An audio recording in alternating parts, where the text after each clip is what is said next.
बिस्मिल्लाहिर्रहमानिर्रहीम। आज है डेट 9 सितंबर 2020, क्लास 9 सब्जेक्ट साइंस। और आज का हमारा टॉपिक है ग्रेविटेशन। तो पिछले चैप्टर में हमने पढ़ा था कि फोर्स क्या होता है, किस तरह से फोर्स जो है मोशन को चेंज करता है। जो एक ऑब्जेक्ट की मोशन होती है उसकी मोशन को किस तरह चेंज करता है, उसकी स्पीड को किस तरह चेंज करता है, और किस तरह से वो एक ऑब्जेक्ट के डायरेक्शन को चेंज करता है। जो मूविंग ऑब्जेक्ट होता है उसकी डायरेक्शन किस तरह से चेंज हो जाती है। तो तमाम ऑब्जेक्ट जो होते हैं ये करते हैं टुवर्ड्स द अर्थ। और आज तक हमने ये नहीं देखा है कि मून जो है ये ज़मीन की तरफ आ रही है या मून को ज़मीन जो है अट्रैक्ट कर रही है। इसी तरह हमने ये देखा है कि मून जो है इट मूव्स अराउंड द अर्थ। हमने ये भी देखा है कि प्लैनेट्स जो हैं दे मूव अराउंड द सन। लेकिन हमने मून को नीचे नहीं आते देखा। तो एक फोर्स होता है जो इनके दरमियान होता है, मून और अर्थ के दरमियान, सन और प्लैनेट के दरमियान। और जो कोई भी ऑब्जेक्ट हम थ्रो अप करते हैं, हवा में फेंक देते हैं, वो वापस आते हैं टुवर्ड्स द अर्थ। और इस फोर्स को इसाक न्यूटन ने कहा ग्रेविटेशनल फोर्स। इस फोर्स को इसाक न्यूटन ने ग्रेविटेशनल फोर्स कहा। इसाक न्यूटन एक दरख्त के नीचे बैठा हुआ था और उसने देखा कि एक सेब, एन एप्पल, वो ज़मीन की तरफ मूव कर रहा है। न्यूटन जो था वो एक दरख्त के नीचे बैठा हुआ था और उसने देख लिया कि एप्पल जो है ये अर्थ की तरफ आ रहा है। और इसी तरह इसने ये कहा कि जो कोई भी ऑब्जेक्ट जो हम फेंक देते हैं वो मूव कर रहा है टुवर्ड्स द अर्थ।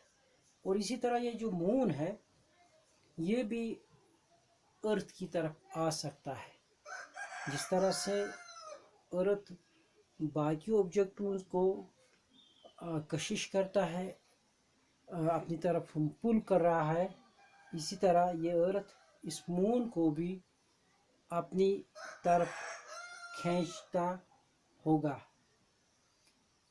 और उसने ये कहा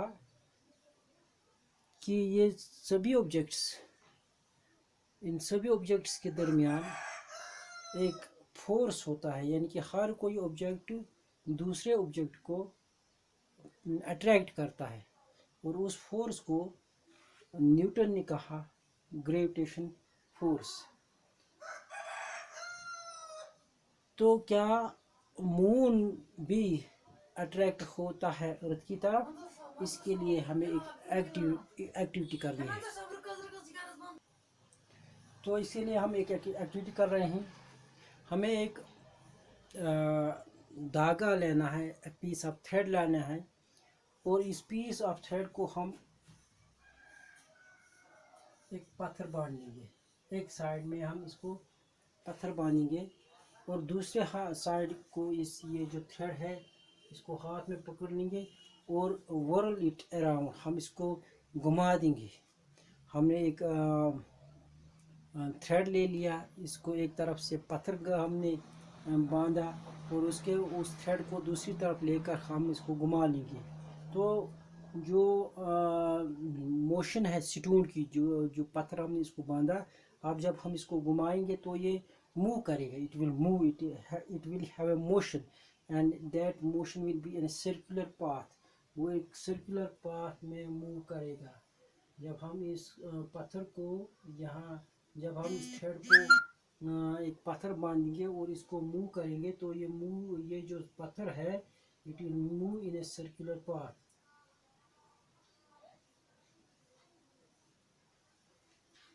और इसके बाद क्या करना है हमें कि जब हम इसको घुमाएंगे, after that we will release it out, हम इसको छोड़ देंगे, तो ये पत्थर जो है ये एक डायरेक्शन में चला जाएगा, it will move in A direction,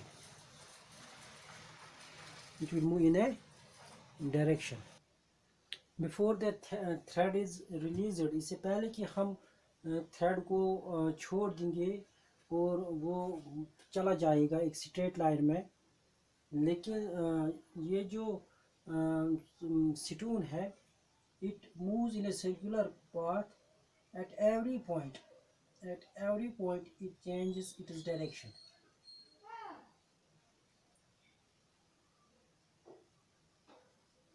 ये अपनी डायरेक्शन चेंज करता रहता है, it moves in a circular path. what happens कि ये जो स्टोन है ये अपनी डायरेक्शन चेंज करता रहता है, it moves at every point, it changes its direction. और इस डायरेक्शन चेंज होने की वजह से इस स्टोन में चेंज ऑफ वेलोसिटी हो जाती है या चेंज ऑफ एक्सेलरेशन होती है, तो इसमें एक्सेलरेशन आती है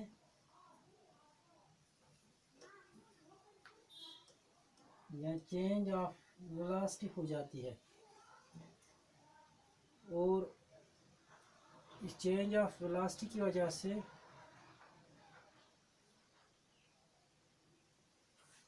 इट मूव्स अराउंड, ये जो एक्सेलरेशन इसमें आती है तो पहले के डायरेक्शन चेंज होते हैं, उसकी वजह से इसमें वेलोसिटी आती है या एक्सेलरेशन आती है, तो इस एक्सेलरेशन और वेलोसिटी के पीछे एक फोर्स है, that is called centripetal force.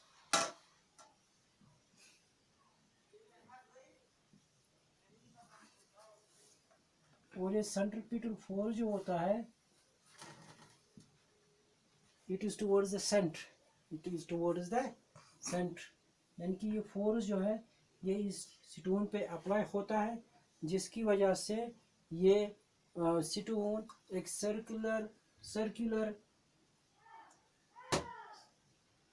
Position में इसके अराउंड चला जाता है। जब हम इसको रिलीज करते हैं, when we release the stone it moves in a straight path,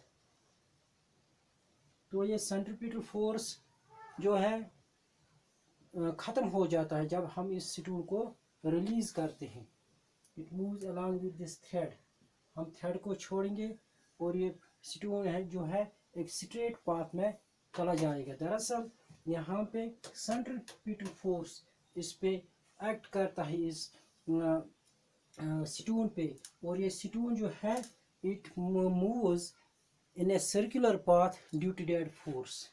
इसी तरह जो मून है it moves around the earth, ये जो मून है ये अर्थ के इर्द गिर्द घूमता है due to this centripetal force, due to this centripetal force.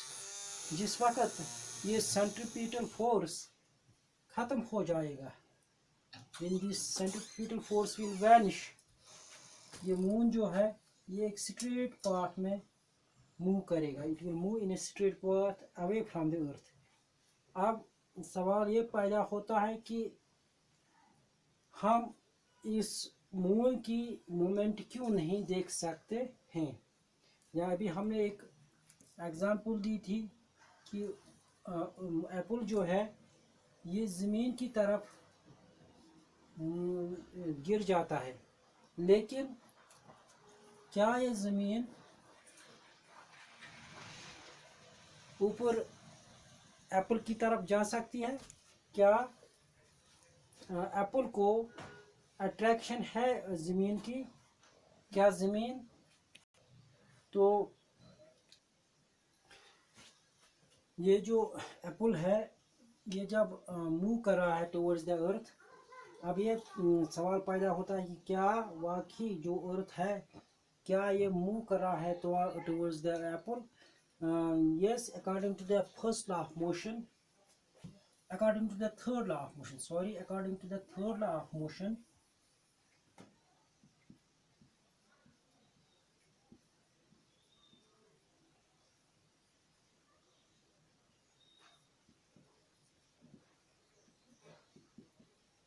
अर्थ जो है मूव करेगा towards the Apple, but according to the second law of motion,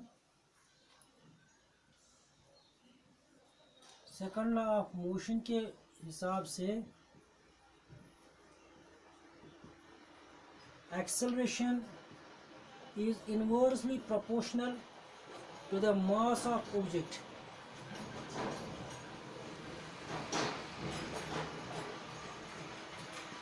Acceleration जो होती है ये inversely proportional होती है to the mass of an object. To the mass of an object. Acceleration is inversely proportional to the mass of object.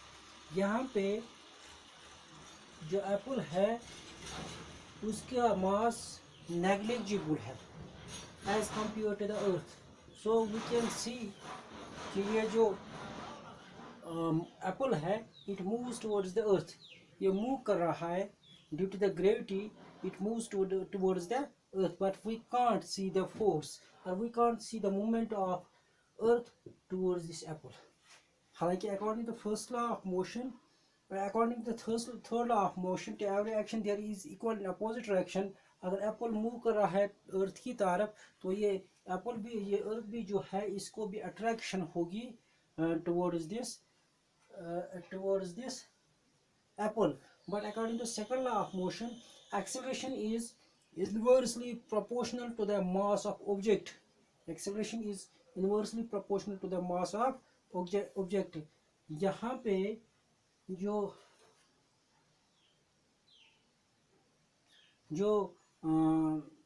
Acceleration है वो inversely to the mass of object होता है.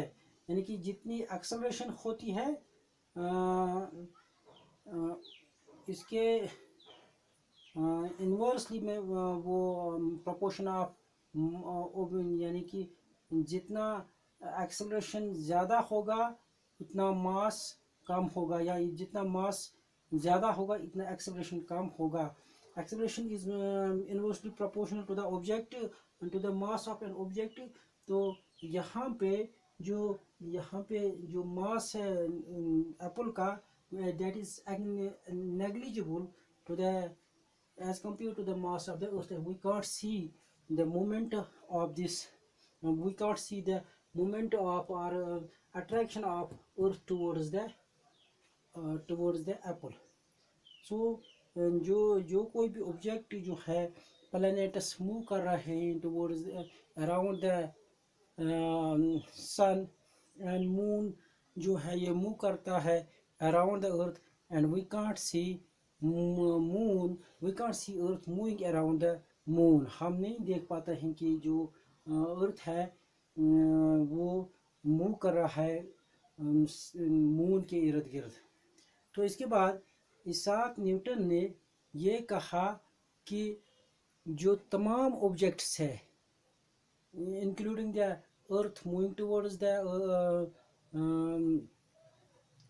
The earth or any other object which we throw in the space, it moves towards the earth.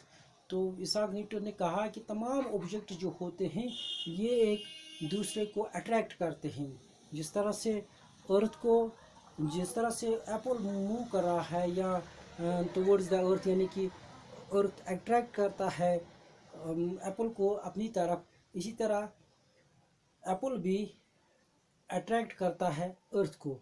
क्योंकि लेकिन यहाँ पे क्या है कि हमें वो क्यों नहीं दिखता है, क्योंकि जो मास ऑफ अर्थ है वो बहुत ज़्यादा है as compare to the mass of the apple और as compare to the mass of any object. So we can not see that moment, वो अट्रैक्शन हम नहीं देख पाते हैं. तो इसने कहा, इसाक न्यूटन ने, कि तमाम ऑब्जेक्ट्स, जो कोई भी ऑब्जेक्ट इस यूनिवर्स पे हैं, दे अट्रैक्ट ईच अदर, वो एक दूसरे को अट्रैक्ट करते हैं, एक दूसरे को अपनी तरफ से खींच लेते हैं। और इस फोर्स को उसने